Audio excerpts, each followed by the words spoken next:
Back in 1968, I was a senior at West High School in Salt Lake City, Utah, and I was sports editor of the high school paper. In May, with a carload of friends, I drove 40 miles south to Provo, Utah, to cover the state championship baseball game. Our West High Panthers were playing the Provo High School Bulldogs. Provo High had strong pitching, phenomenal hitting, and were generally favored by most newspapers to win. We had great pitching too, and our star pitcher was on the mound that day. They scored early, but going into our final at bat, we were only behind by 1 run. Our first man up hit a single, the next 2 were outs, then the next man up hit a double. So we had runners on second and third bases with 2 out, last inning of the game.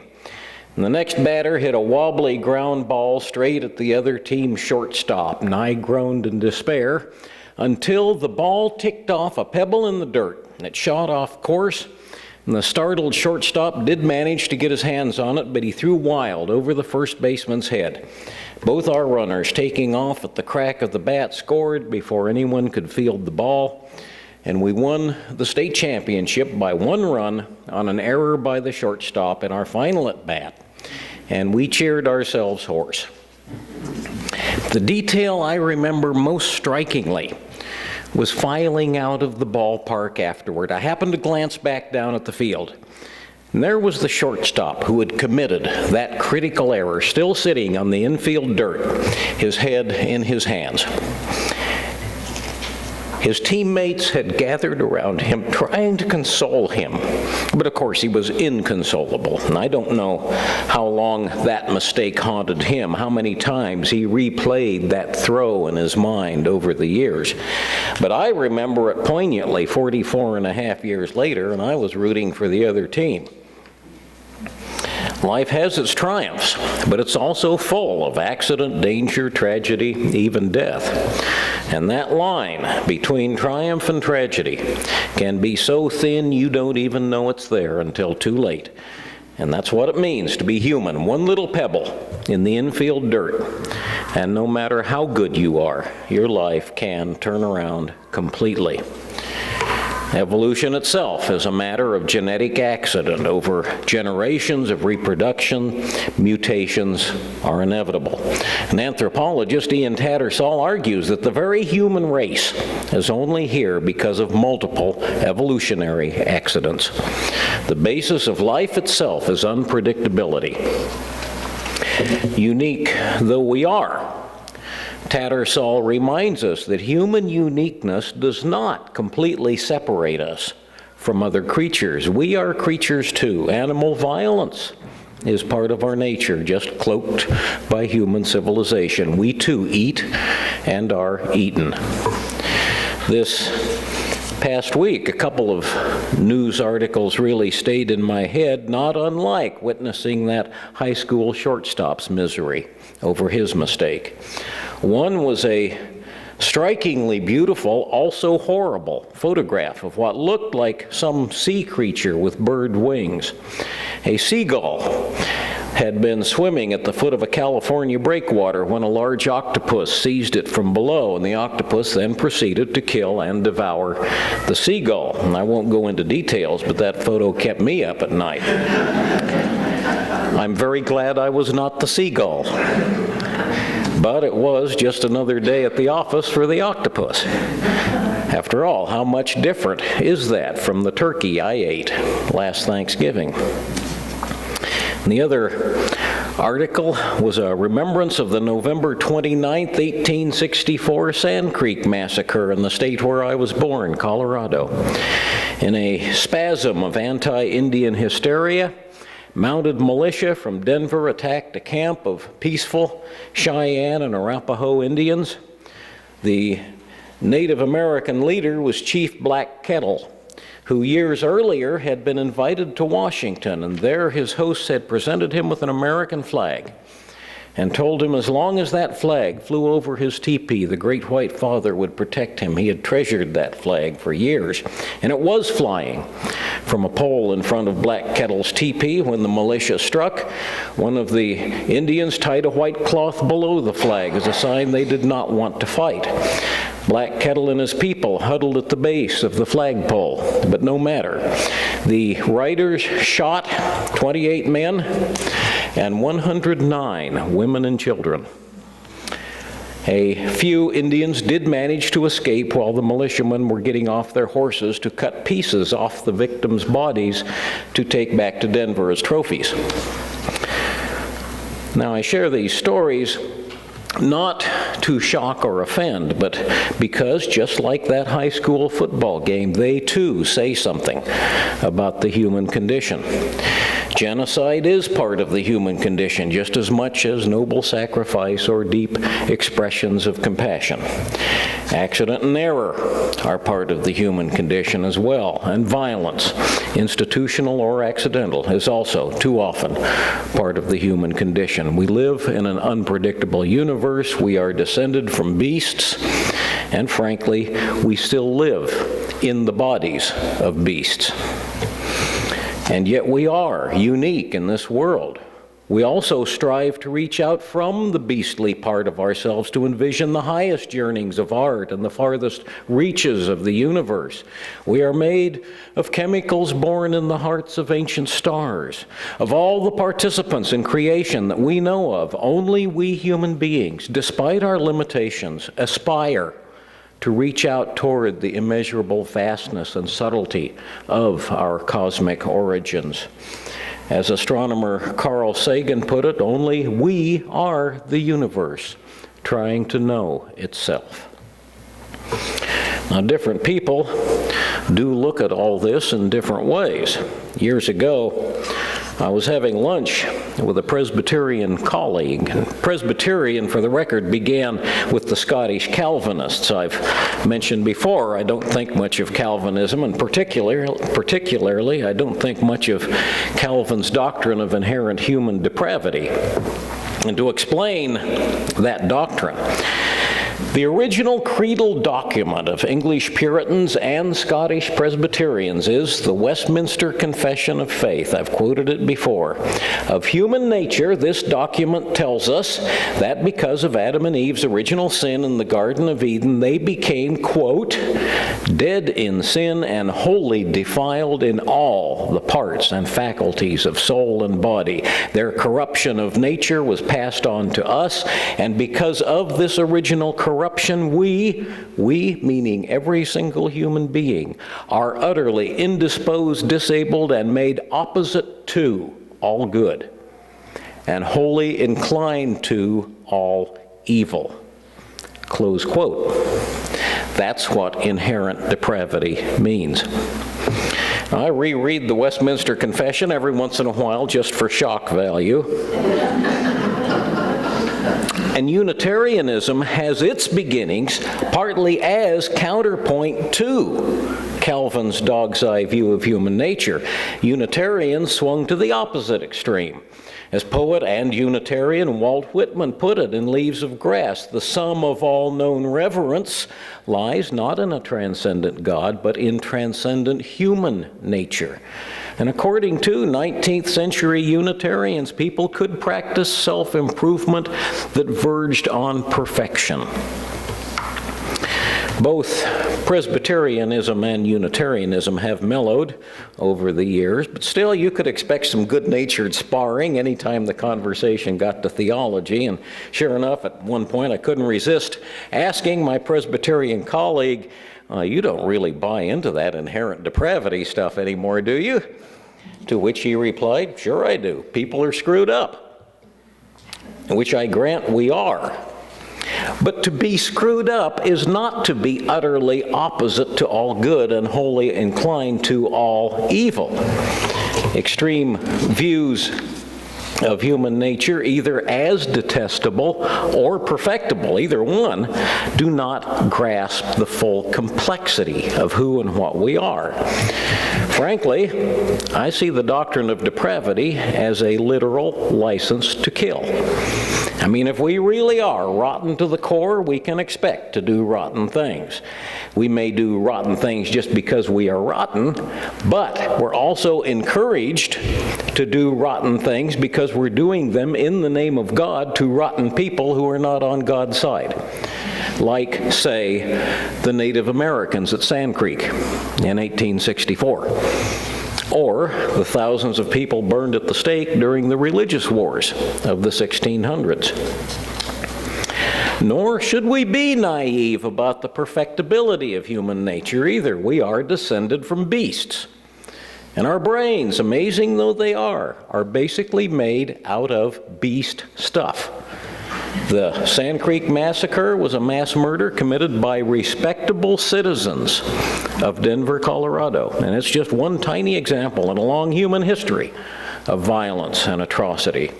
And in fact, what the record shows is that we are most capable of horrible acts when we are most assured of our own rightness over those we are acting against. We are descended from beasts. We still live in the bodies of beasts. The very brains we think with, unique though the emergent qualities of our brains may be, are made of recently evolved rational structures, our neocortex, thinly layered over more bestial structures.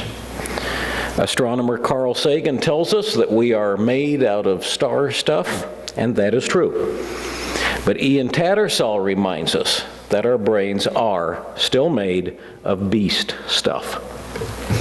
And that is also true. We struggle to know the universe, but we struggle even harder, I think, to know ourselves.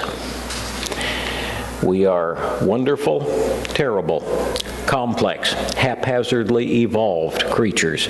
We're not all one thing or all another thing, but a confused and confusing mixture of strengths, weaknesses, appetites, drives, needs, selfishness, courage, nobility, vision, and blindness. Physical and mental gifts, and physical and mental limitations. We create technical and artistic wonders that even we struggle to understand. We also misjudge things. We also make mistakes.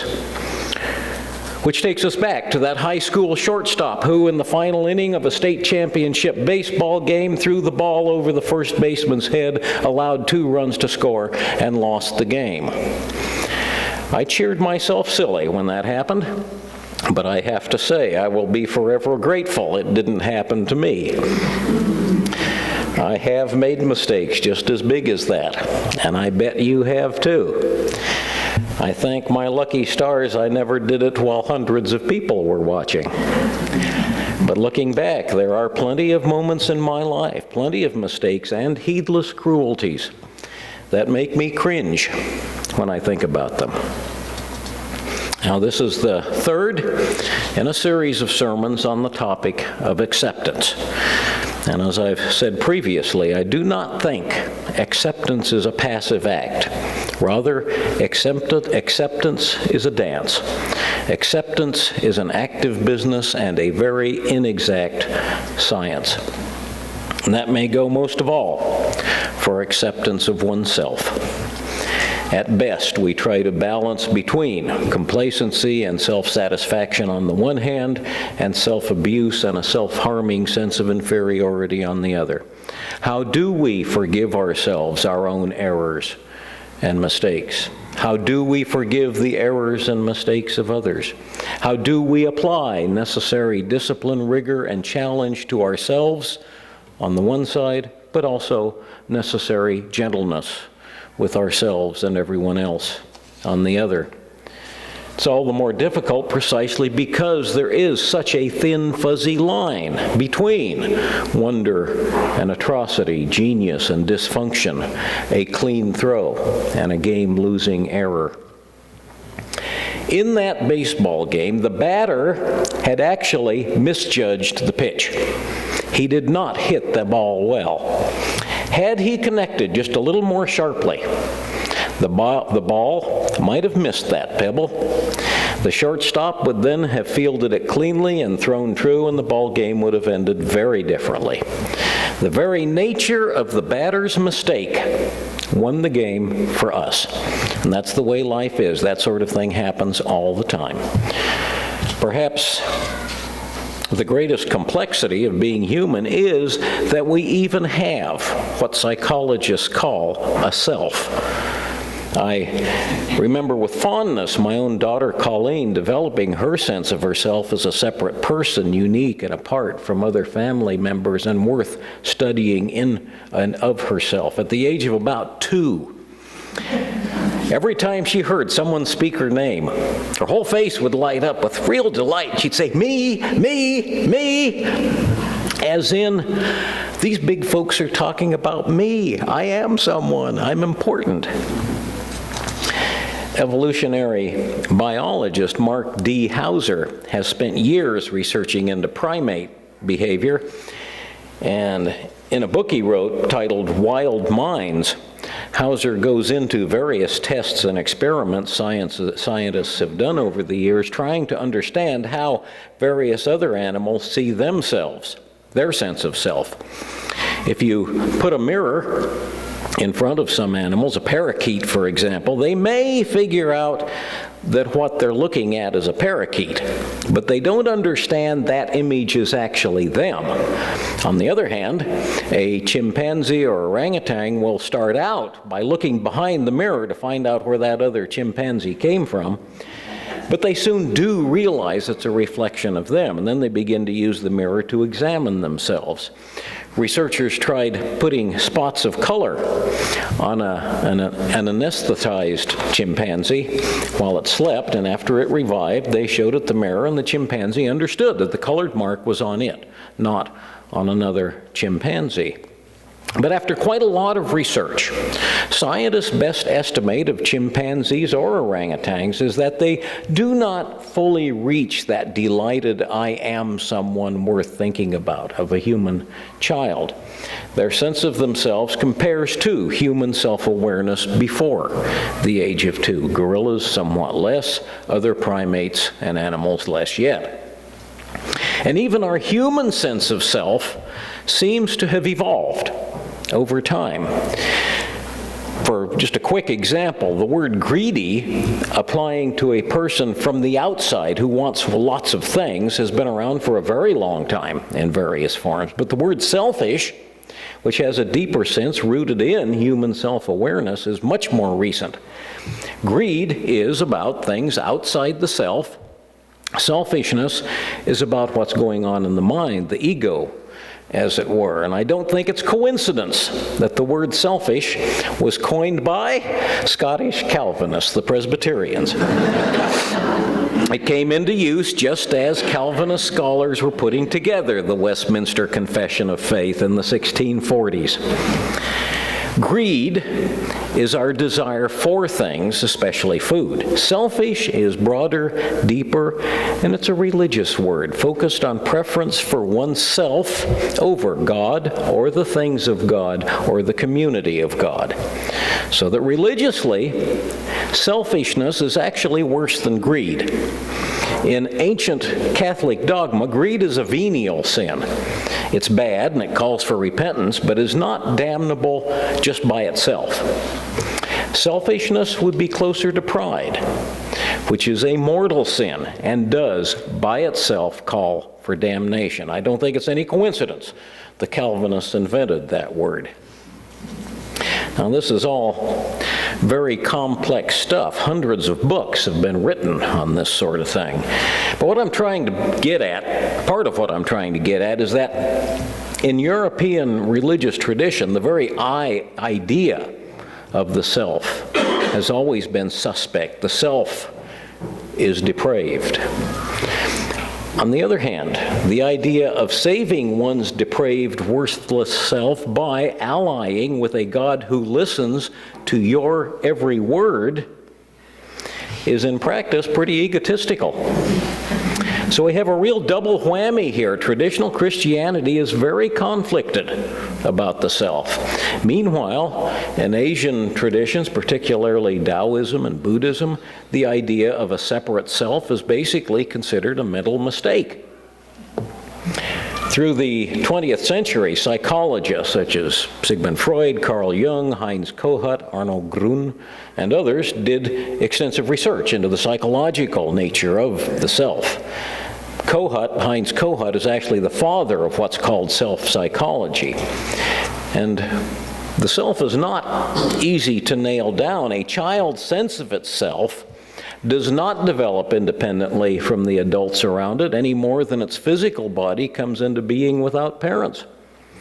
Our self is derived, as we grow, from the experience of what Kohut calls self-objects around us. That means our parents, sometimes other adults that we learn from. We learn who we are by watching them and what they are and how they treat us.